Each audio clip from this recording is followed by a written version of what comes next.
عرض ادب و احترام دارم خدمت شما. یه ویدیوی مشاهده کردم از سخنرانی خامنه‌ای که اشاره داشتن در صورتی که ملت بخوان در صدد ترمیم نظام جمهوری اسلامی و رفع نواقص و اشکالاتی که وجود داره و نارسایی‌هایی که وجود داره یک قدم مثبتی و بردارن، باید توی رأیگیری شرکت بکنن، مشارکت داشته باشند.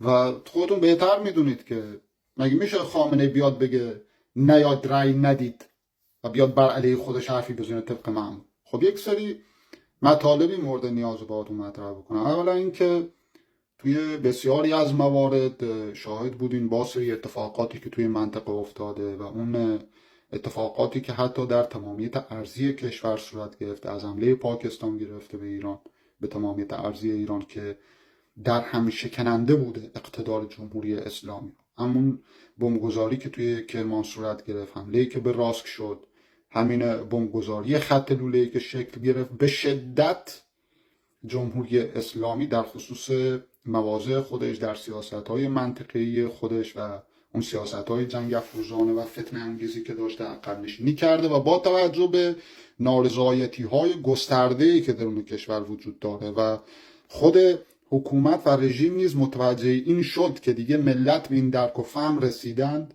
که با اعتراض رای به جای نمیبرند. چرا که اعتراض بر اساس اصل 27 قانون اساسی کشور در صورتی شکل پیدا میکنه و معنا و مفهوم داره که این جماعت وکلاشون، وکلای ملتشون، یک حمایتی از اونها داشته باشند و دارای کرسی نفوذ باشند و مطالباتشون شنیده بشه.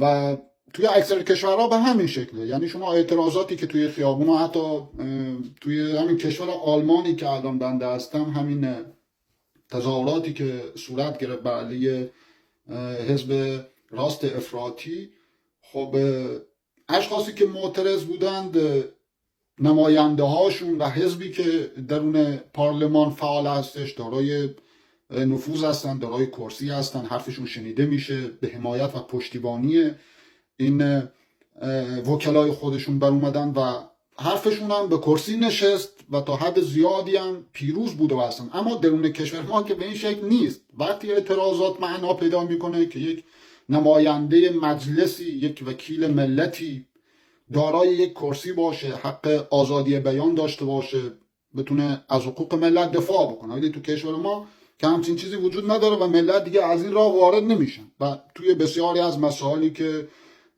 حتی بر علیه امنیت و تمامیت ارضی کشورم باشه، میگن هر چی سرمون بیاد بهتر از شرایطی هستش که اکنون بر کشور حاکم هستش.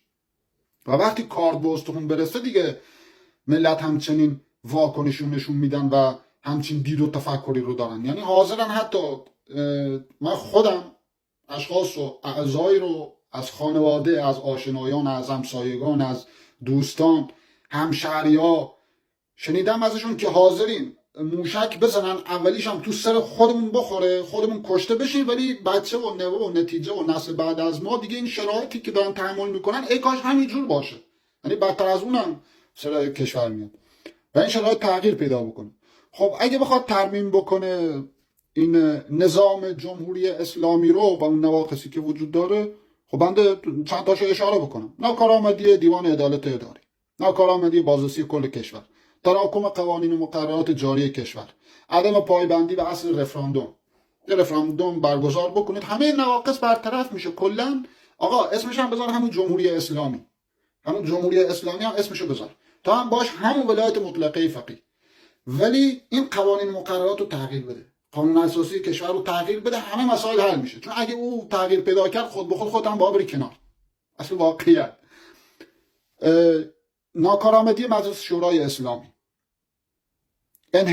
انحصار کامل در نحوه اتخاذ سیاست‌های اقتصادی، فرهنگی، اجتماعی و خارجی کشور، انحصار کامل در روابط بین الملل، عدم توجه به خواست ملت، عدم توجه به نیاز روز کشور، عدم بروز بودن روابط بین الملل، بر اساس یک سری معیارهای خرافی و خراف نگری کشور رو به قهقرا بردن که همین امروز هم اگر تغییرات اساسی درون کشور به وجود بیاد و شکل بگیره، حداقل 10 سال 15 سال طول میکشه تا ما به 15 سال پیش تازه برگردیم.